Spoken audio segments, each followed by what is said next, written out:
Hi hello नमस्ते। कैसे हैं आप लोग? उम्मीद करते हैं अच्छे होंगे और स्वस्थ भी होंगे। और दोस्तों, आज हम एक ऐसी जगह जाएंगे जो कि आप लोग सोच भी नहीं होंगे और मैं बता भी नहीं पाऊंगी, क्योंकि ऐसा मंदिर हो या जगह, आप कुछ भी बोल सकते हैं, मंदिर बोल सकते हैं, मतलब चारों धाम बोल सकते हैं, पुण्य की मतलब जो पुण्य कमाने की सब मतलब जगह बोल सकते हैं, और या फिर घूमने नॉलेजफुल कुछ भी बोल सकते हैं आप। क्योंकि बोला जाता है ना कि जो भी बहुत कोई स्पेशल चीज़ें होता है या स्पेशल जगह होता है उसके बारे में बोल के नहीं, दिख कर या फिर दिखा कर आप लोग मतलब मानोगे। तो ऐसे ही वाला ये वीडियो है, क्योंकि मुझे बहुत ही कॉन्फिडेंट हूँ, मैं बहुत ही श्योर हूँ कि आप लोग को ज़रूर अच्छा लगेगा। तो चलिए ये वीडियो ज़रूर देख लेते हैं। और क्या बोलूँ, आप लोग प्लीज़ वीडियो देखने से अगर ज़रूर अच्छा लगेगा, मैं जानती हूँ, इसलिए बोल रही हूँ पहले से ही। आप लोग प्लीज़ वीडियो को लाइक कीजिए और जो भी सब्सक्राइब नहीं किए हो चैनल को प्लीज़ सब्सक्राइब कर लीजिए। और हाँ, वीडियो अगर अच्छा लगा तो अपनों में शेयर ज़रूर कीजिए, क्योंकि इतना अच्छा वीडियो शेयर करनी ही चाहिए। क्या आप लोग को पता है कि हमारा मर्तलोक में भी एक पाताल लोक है? जी हाँ, ये पाताल लोक है, भुवनेश्वर गुम्फा नाम से प्रसिद्ध है। और ये सच में आप लोग को बहुत ही अच्छा लगेगा। वीडियो देखिए, मतलब आप लास्ट तक उठ नहीं पाएंगे, इतना अच्छा लगेगा, इतना अच्छा मतलब आप लोग को लगेगा कि कोई नया जानकारी जरूर आप लोग के लिए होगा। हाँ, अगर कोई आप लोग को पता है तो प्लीज़ कमेंट करके बताइए। और मुझे तो नहीं पता था, मैं देखी तो मुझे इतना अच्छा लगा, इतना अच्छा लगा, मैं सोची कि नहीं आप लोग के साथ देखना पड़ेगा इसको, तो लेके आई हूँ। तो चलिए पहले वीडियो देख लेते हैं, फिर बात करते हैं इसके बारे में। तो स्टार्ट कर लेते हैं। ये वीडियो है श्रद्धा MH1 का। हम इनका लिंक भी नीचे दे देंगे डिस्क्रिप्शन में।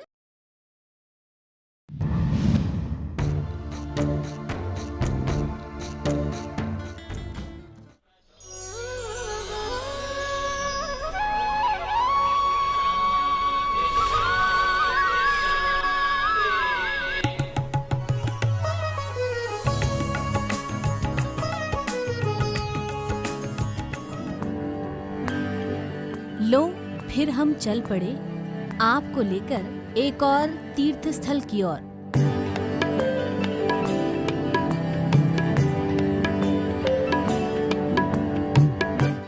जिसका वर्णन स्कंद पुराण के 103वें अध्याय के 155वें श्लोक 275 व 276 श्लोकों में भी है इसका वर्णन। ट्रेन से काठगोदाम या टनकपुर, फिर सड़क से अल्मोड़ा होते हुए शेराघाट, अल्मोड़ा में शेराघाट और वहां से 160 किलोमीटर की दूरी है।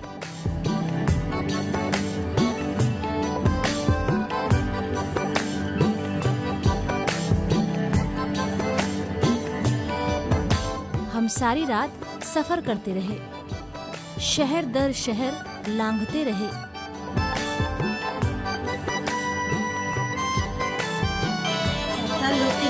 सड़कें नापते रहे। सारा का सारा शहर रात को चमकता है। सड़कें रोशन या यूं कहें चमचमाती है मंजिल।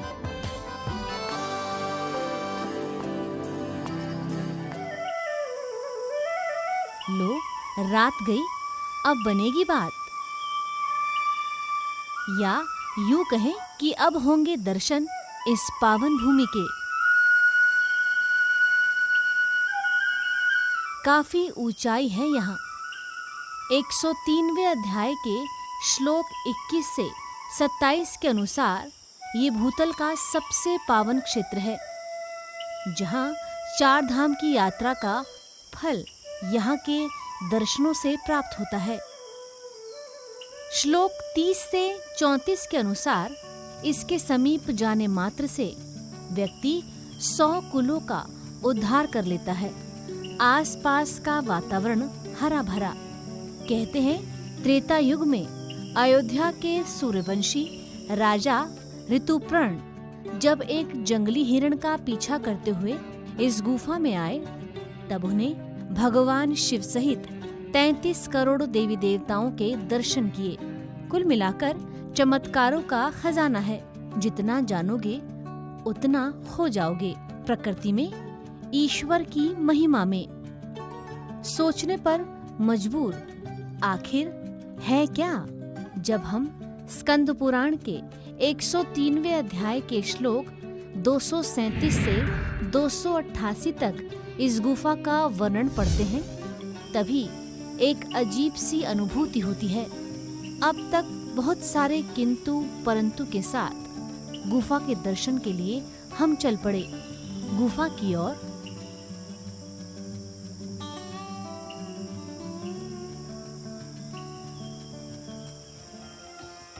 वो रही गुफा, दूर से छोटा सा मंदिर।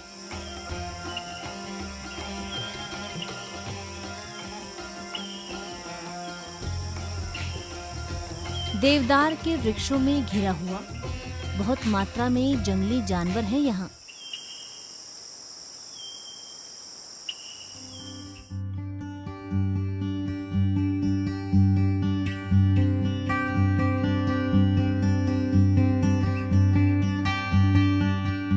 उन्नीस 1999 में असम के शहीद हुए समीर जी के नाम पर गेट का निर्माण किया गया है।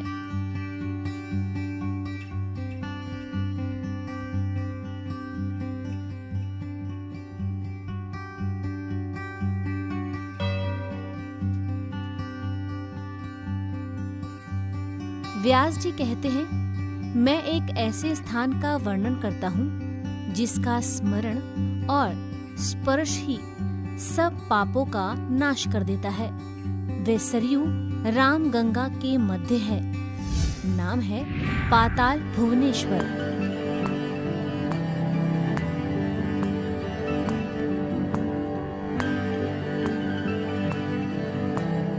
ASI द्वारा संरक्षित स्थल है ये। बस इसका चित्रांकन ASI की इजाजत के बगैर करना दंडनीय अपराध है।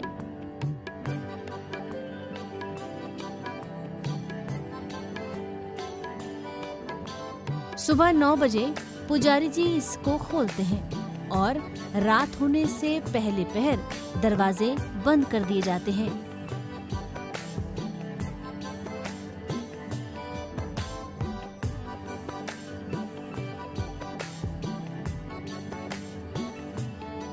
आपने नाम सुना है पाताल का, कहानी सुनी है पाताल की, लेकिन आज हम आपको लेकर आए हैं एक ऐसी स्थली में जिसे पाताल स्थली कहा जाता है, जहाँ पर सभी देवी देवता वास करते हैं, जो कि शिव की साधना स्थली भी है।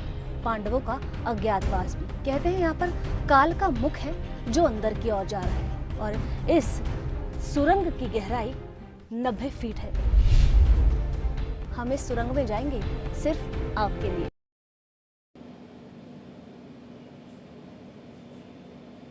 नब्बे फीट मतलब कितना गहरा सुरंग है।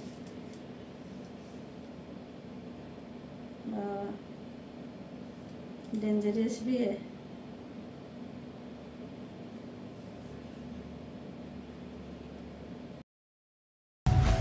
दो से 250 फुट की सुरंग से अंदर जाने का रास्ता है। बहुत तंग सुरंग है। एक समय केवल एक ही आदमी प्रवेश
नहीं किए होंगे वो सब है यहाँ पे।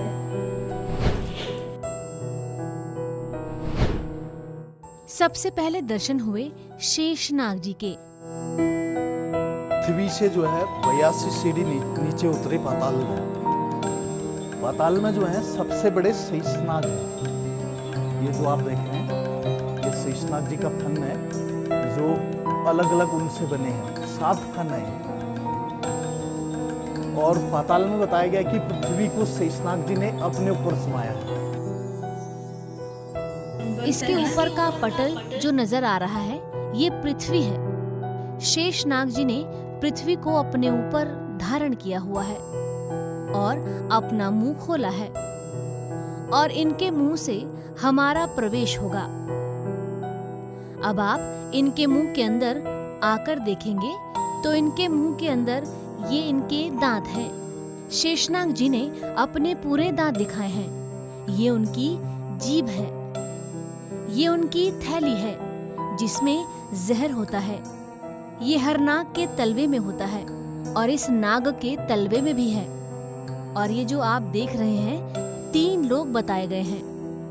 पहला आसमान, दूसरा पृथ्वी और तीसरा पाताल लोक। और हम उसी पाताल लोक में हैं और यहाँ से पाताल लोक की शुरुआत होती है। चलिए चलते हैं अगले पड़ाव की ओर। ये है टेढ़ी गुफा। कैसे निकलेंगे हम?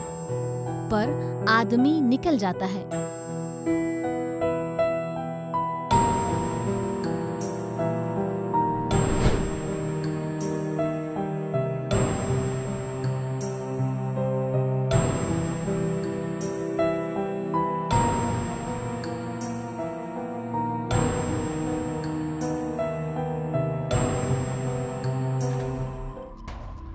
अब आप देखेंगे यज्ञ कुंड और ये यज्ञ कुंड पान के पत्ते के आकार का बना हुआ है। इसका पुराणों में भी जिक्र मिलता है। इस स्थान पर आपने राजा परीक्षित की कहानी सुनी होगी। तो राजा परीक्षित को श्राप दिया गया था कि आपको कोई ना कोई नाग डंक मारेगा। तब सभी ऋषि मुनियों ने इस स्थान को सिद्ध किया। तो उन्होंने इसको एक आश्वासन दिया है कि अगर आप सारे पाताल के जितने भी नाग नागिन हैं और पृथ्वी के भी जितने नाग नागिन हैं, अगर आप उनको जला दें तो कोई नाग आपको मार नहीं पाएगा। तो जो वो यज्ञ था वो इसी जगह किया गया। राजा परीक्षित के बेटे जो जन्मेजय हुए, उन्होंने यहाँ पर सर्पों का यज्ञ किया।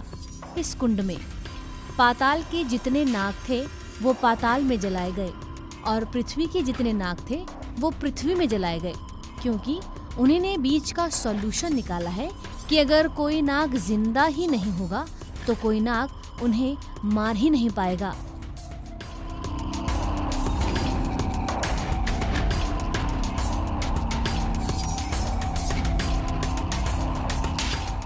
तब पाताल के सारे नागों को इस यज्ञ कुंड में जलाया गया।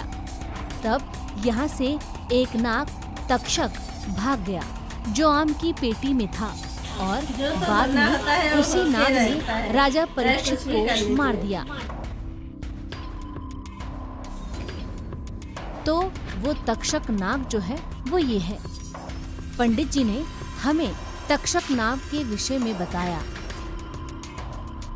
उसी नाग के पास एक और रेखा बनी हुई थी। इसकी जानकारी भी हमें पंडित जी ने दी। उन्होंने बताया कि इसके बगल में जो नाग है वो वासुकी नाग है। वासुकी वो नाग हुए जिनसे सागर मंथन हुआ। मंथन के दौरान इस नाग का प्रयोग किया गया था।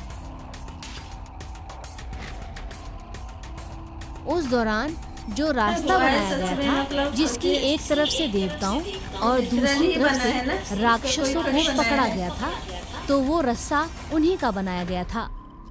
नागों का एक बहुत बड़ा स्थान रहा है पाताल में।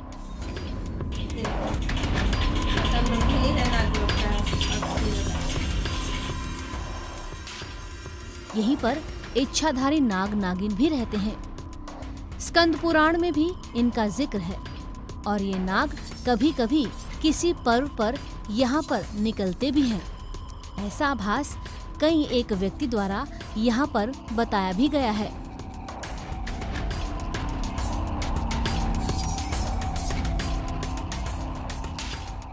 तो उसी में एक गुफा जो आपके पीछे है, ये पंडित जी ने हमें बताया, ये वो गुफाएं हैं जिन्हें शेष नागों का स्थान कहा जाता है, जिन्हें शेषावती गुफा भी कहते हैं। इच्छाधारी नाग इन गुफाओं में वास करते हैं, ऐसा जिक्र स्कंद पुराण में है। मतलब इच्छाधारी नाग नागिन क्या बात सच भी हो सकता है।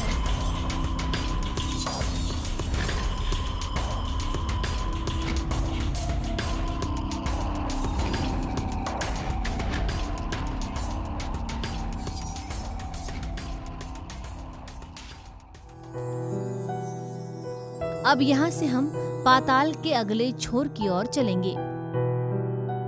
पंडित जी ने हमें बताया कि यहाँ नागों को जलाया गया। उस यज्ञ कुंड ने पान के पत्ते का रूप लिया। हमने इसका रहस्य पंडित जी से जाना तो उन्होंने बताया कि हवन कुंड चौखट में भी होते हैं, लेकिन इसके पान के पत्ते का रूप लिया गया। इसमें ईशान कोण, मध्याह्न कोण और पूर्व ईशान कोण, इसको ध्यान में रखते हुए इस कुंड का निर्माण किया गया है। और एक और कारण भी है, जिस व्यक्ति की संतान नहीं है, अगर वो इस कुंड को चावलों से भरेगा, उसकी मनोकामना अवश्य पूरी होगी, उसको संतान की प्राप्ति होगी। इसका जिक्र भी स्कंद पुराण में किया गया है।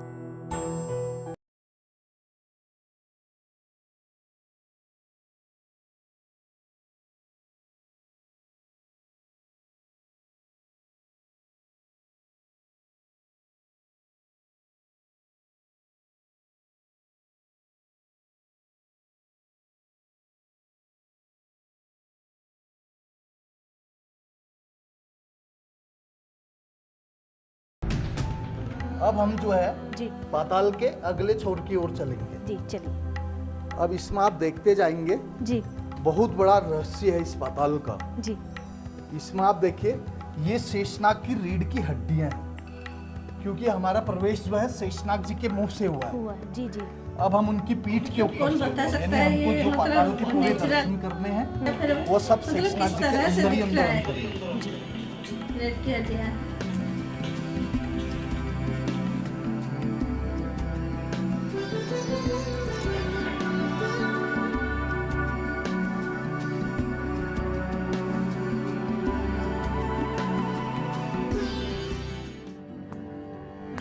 कथा सुनी थी गणेश जी के सिर कटने की, फिर कैसे बचे रहे गणेश जी बिना सिर के।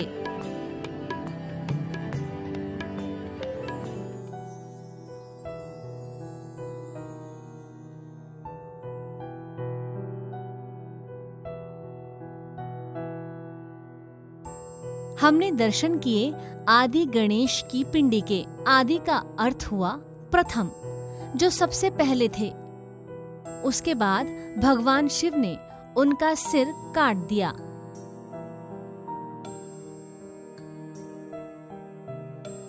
तो ये वही है जिन्हें धड़ गणेश कहा गया है। ये भगवान गणेश का धड़ है। अगर आप इसे ध्यान से देखें तो नीचे पैरों का स्थान है।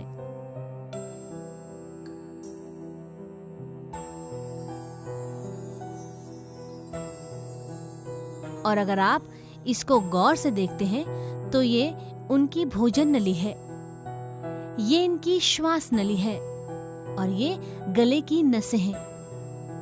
यदि आप गौर करेंगे तो सिर कटने के बाद जो जो चीजें दिखाई देती हैं वो सब इसमें नजर आती हैं।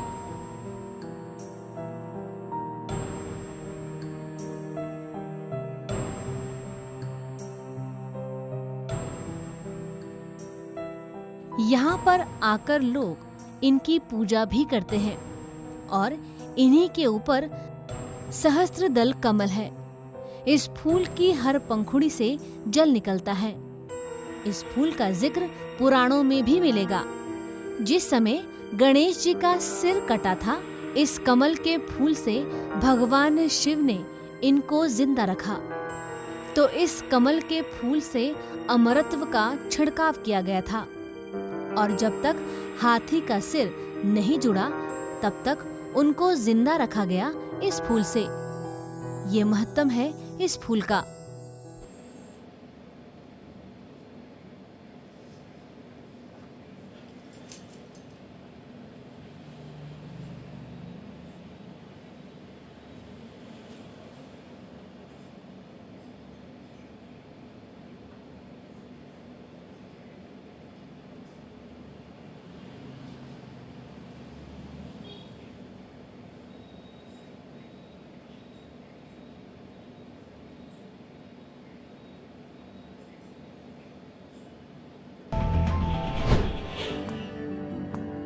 यहाँ दर्शन करने से 4 धाम की यात्रा का फल मिलता है। ये है बद्रीनाथ पंचायत। ये रहे केदारनाथ। ऊपर अमरनाथ के दर्शन होते हैं। स्कंद पुराण में कहा गया है कि भुवनेश्वर के दर्शन करने से 4 धामों की यात्रा का फल मिलता है। तो 4 धामों में ये है केदारनाथ। ये है केदारनाथ का शिवलिंग।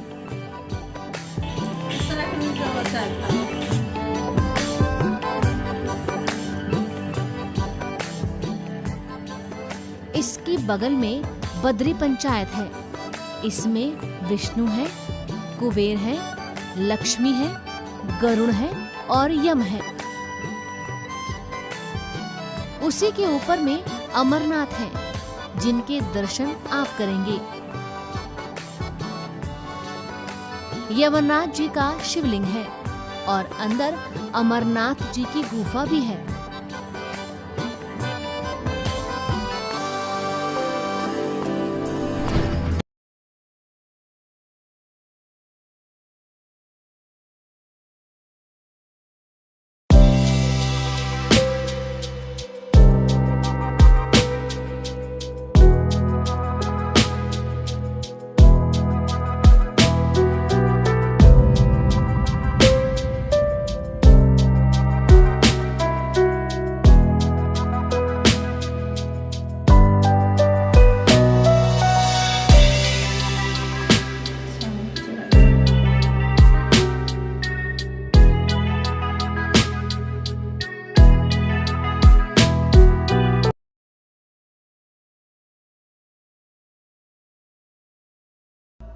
केदारनाथ बद्री और पंचायत बद्री पंचायत जी। अमरनाथ के दर्शन के तत्पश्चात जी।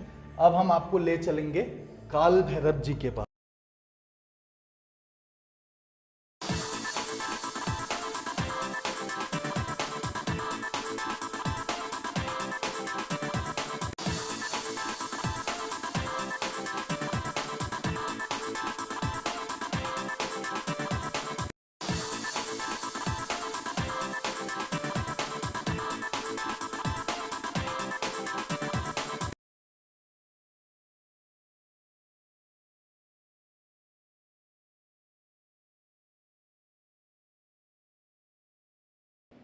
और अंदर जो है बहुत सारी चीजें, मतलब बाहर जैसे रहता है, बाहर में जैसे जिस टाइप का कुछ जो मंदिर, जो भगवान है और जो गुफा है, पूरा एकदम वैसे ही बना हुआ है।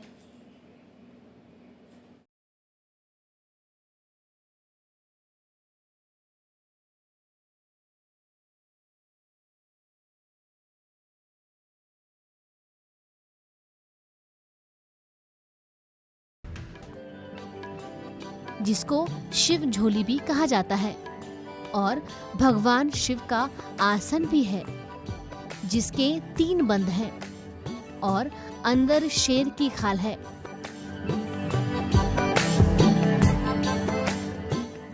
रसातल के क्षेत्र यहाँ से महसूस होते हैं।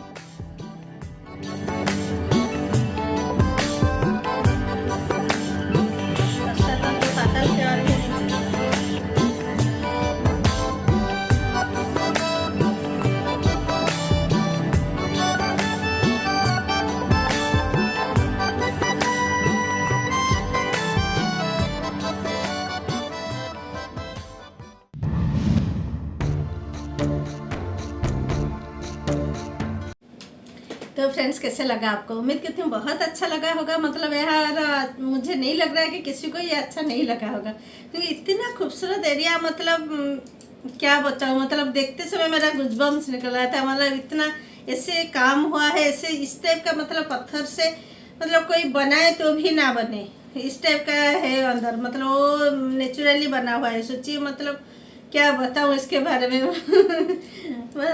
कुछ बोला नहीं जा रहा है। और आप लोग को ज़रूर अच्छा लगा होगा। और हाँ, जैसे कि वीडियो में दिखाया गया, और हाँ इसका सेकंड पार्ट भी है। मतलब ऐसा नहीं कि इसी में फिनिश हो गया, ये तो स्टार्ट ही है। जो बोलते हैं ना कि ये तो शुरुआत है बस, तो उसी टाइप का है, ये शुरुआत है। पर एक पार्ट 2 भी है। अगर आप लोग लिखिएगा, मैं पार्ट 2 भी लेके आ जाऊंगी। अगले हफ्ता पार्ट 2 हम कल देख लेंगे। तो हाँ, जैसे कि बताया गया कि ये त्रेता युग में, जैसे कि राजा ऋतुपर्णा जी से मतलब वो इसका खोज किए थे, क्योंकि और वहाँ शेषनाग उनके दर्शन हुए थे, और शेषनाग जी ने इनको, ऋतुपर्णा जी को गुम्फा के अंदर लेके गए थे, और वहाँ उनको 33 कोटि देव देवता और शिव जी सबकी दर्शन हुए थे। और फिर उसके बाद फिर कुछ नहीं हुआ था। फिर आप लोग का आया द्वापर युग में। द्वापर युग में पांडवों ने इनका खोज किए थे, और वहाँ भी शिव जी के पूजा कर रहे थे। और बोला जाता है कि कलयुग में शंकराचार्य जी ने इसका खोज किए हैं। और इसके बाद ये चालू है, जैसे कि हम लोग देखने मिल रहा है हम लोग को। और चलिए, आज वीडियो थोड़ा लंबा हो गया है। फिर और इसके बारे में और भी जो भी ज़्यादा जानकारी हम बाद में नेक्स्ट देखेंगे, सेकेंड पार्ट वाला, उसमें हम लास्ट को एक्स्ट्रा जानकारी और बाकी दे देंगे, क्योंकि वीडियो थोड़ा लंबा है, बहुत ज़्यादा बात नहीं करते हैं। तो चलिए, आज के लिए इतना है। और आप लोग प्लीज़ लाइक कीजिए, और जो सब्सक्राइब नहीं किया हो चैनल को प्लीज़ सब्सक्राइब कीजिए, और वीडियो को शेयर ज़रूर कीजिए। इतना अच्छा मंदिर, इतना मतलब ये सबके दिखाना चाहिए। तो चलिए, आप लोग शेयर ज़रूर कीजिए। तो चलिए, आज के लिए इतना ही। फिर मिलते हैं अगले हफ्ते, फिर इसके पार्ट 2 के साथ। तब तक के लिए बाय, टेक केयर।